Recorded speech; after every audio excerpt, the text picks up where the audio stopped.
మీకు non veg అంటే తెగ ఇష్టమా? వారంలో కనీసం 2-3 సార్లైనా తింటున్నారా? అందులోనూ మటన్ ముక్కలేనిదే ముద్ద దిగడం లేదా?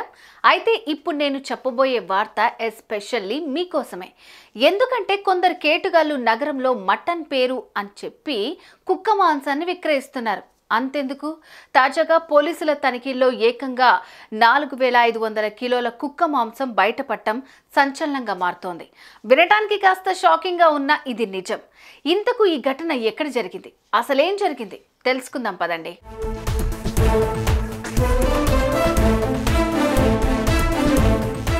బెంగళూరు నగరంలో కొందరు కేటుగాళ్లు పలు హోటళ్లకు, రెస్టారెంట్లకు కుక్క మాంసాన్ని విక్రయిస్తున్నారు. ఈ విషయం తెలుసుకున్న పోలీసులు తాజాగా యశ్వంతపూర్ రైల్వే స్టేషన్లో తనిఖీలు చేపట్టగా 90 బాక్సుల్లో 4500 కిలోల కుక్క మాంసం బయటపడింది. నిత్యం రాజస్థాన్ నుంచి బెంగళూరులోని పలు రెస్టారెంట్లకు మటన్ పేరుతో 14,000 కుక్క మాంసాన్ని విక్రయిస్తున్నట్లుగా తేల్చారు. అనంతరం పోలీసులు భారీ ఎత్తున సరఫరా చేస్తున్న ఈ మాంసాన్ని స్వాధీనం చేసుకున్నారు. ఆ తర్వాత ఫుడ్ సేఫ్టీ అధికారులు శాంపిల్స్ సేకరించారు.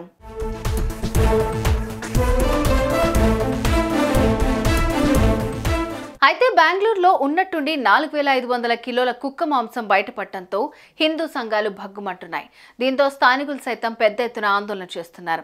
ఇలాంటి నిందితులను కఠినంగా శిక్షించాలని డిమాండ్ చేస్తున్నారు. ఇక మొత్తానికి మటన్ పేరుతో కుక్క మాంసాన్ని సరఫరా చేస్తున్న ముఠాను పోలీసులు అరెస్ట్ చేశారు.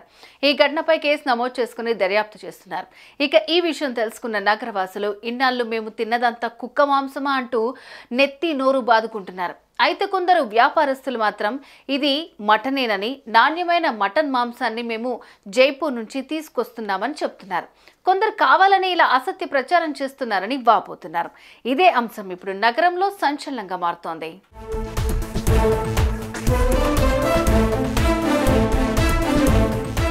ఇది బెంగళూరులో తెర వెనుక కొందరు కేటుగాళ్లు చేస్తున్న వ్యాపారం. ఇకనైనా ఎక్కడ పడితే అక్కడ నాన్ వెజ్ తినటం ఆపండి. ఒకవేళ తినాల్సి వస్తే జాగ్రత్తగా గమనించి తినండి. లేదంటే మీరు కూడా ఏదో ఒక రోజు ఇలాంటి మాంసం తినక తప్పదేమో. Be careful.